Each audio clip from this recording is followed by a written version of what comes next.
वाला जिससे बनता है वो जड़ प्रकृति है। जड़त्वमयी प्रकृति स्वयं तमो प्रधान बनती है या कोई उसे तमो प्रधान बनाता है? सतयुग आदि में तो प्रकृति सतो प्रधान थी, त्रेता में भी सतो सामान्य थी, पर जड़त्वमयी प्रकृति को तामसी किसने बनाना शुरू किया? ऊपर से इब्राहिम आया, उसने तमो प्रधान बनाना शुरू किया। मना बाहर की दुनिया वालों का कोई दोष नहीं है, उनका उतना दोष नहीं है। दोष किसका है? जो भारत के अंदर है, पहले से ही जन्म लेने वाली आत्माएं हैं। सत्युग त्रेता में जो आत्माएं परमात्मा बाप से पहले पढ़ाई पढ़ती है, लेकिन बाद में सुधरती है।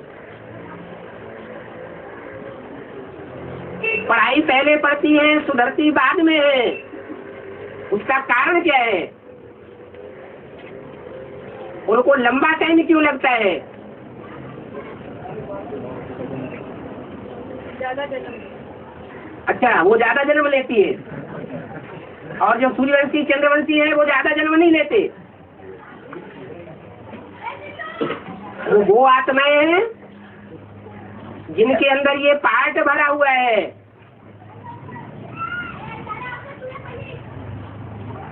कि वो कन्वर्ट हो जाती है। कच्ची कमजोर आत्माएं हैं, दूसरे के संग के रंग में जल्दी आ जाती है।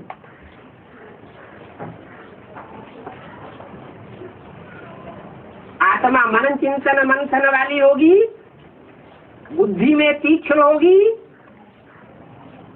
तो आगे पीछा सोचेगी, अपना भला बुरा सोचेगी, अपने को नीचे नहीं गिरने देगी, अपने संगी साथियों को नीचे नहीं गिरने देगी।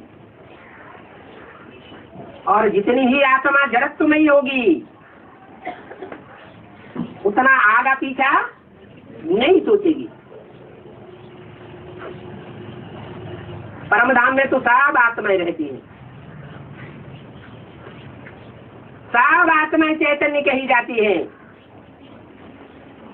फिर कोई आत्माएं ऊंची ऊंची स्टेज में रहने की स्वभाव वाली होंगी, और कोई आत्माएं नीचे नीचे की स्टेज में रहने की स्वभाव वाली होंगी। इस सृष्टि का जब विनाश होता है, आत्माएं इस जड़ प्रकृतिमयी पृथ्वी के आकर्षण को छोड़ करके परमधाम वापस जाती है,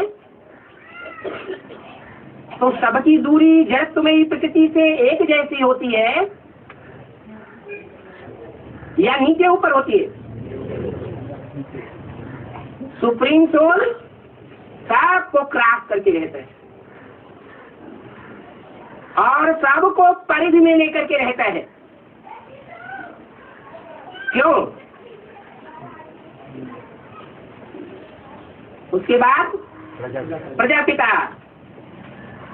सब आत्माओं को परिधि में लेकर के रहता है, लेकिन सुप्रीम सोल को परिधि में नहीं ले सकता। इसी तरह नंबरवार 500 करोड़ मनुष्य आत्माएं हैं। ये रुद्रमाला है बड़ी से बड़ी।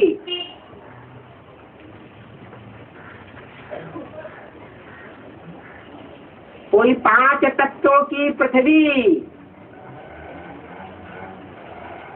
से बहुत दूर परे से परे रहने वाली है, और कोई कितना भी पुरुषार्थ करती है तो भी धरणी के नजदीक ही रहती है। इसका कारण क्या है?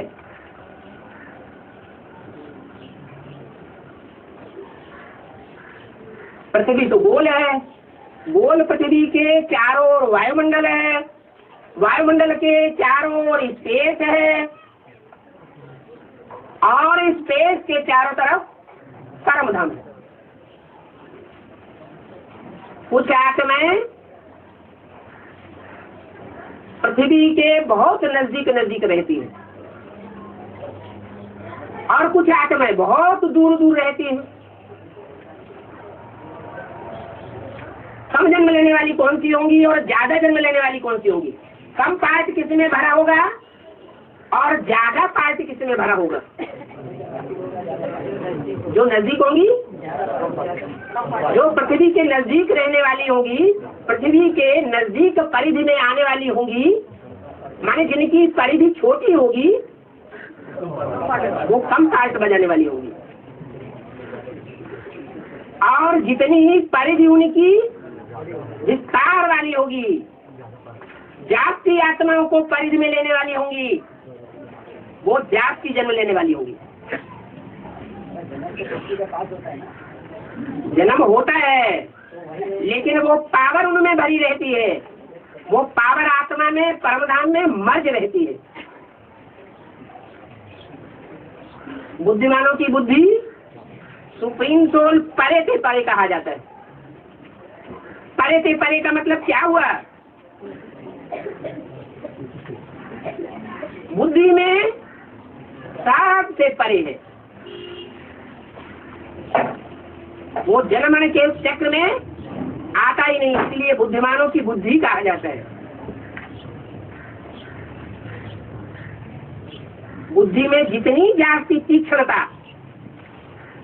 उतना दूसरी आत्माओं को अपनी परिधि में लेने वाली होगी।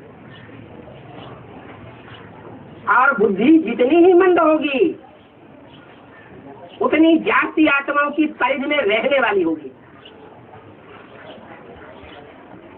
इस सृष्टि रूपी रंगमंच की जो 500-700 करोड़ भी आत्मा होगी, मनुष्य आत्मा, वो मनुष्य होगी या कीड़े मकोड़े में से होगी?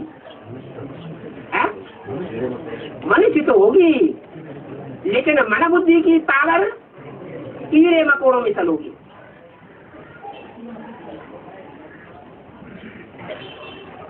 इस बात का फाउंडेशन कहाँ पड़ता है? अभी संगम युग में जब सुप्रीम सोल बाप आते हैं, आत्माओं को राजयोग सिखाते हैं, जो भी मनुष्य मात्र हैं सबको बाप का परिचय मिलता है। नंबरवार याद करने के लिए सानिध्य मिलता है, संग का रंग मिलता है।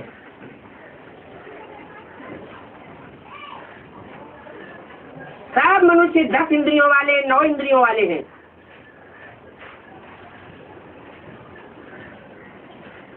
कोई अपनी सब इंद्रियों से परमात्मा का सानिध्य प्राप्त कर लेते हैं और जाति से जाति सानिध्य प्राप्त करते हैं,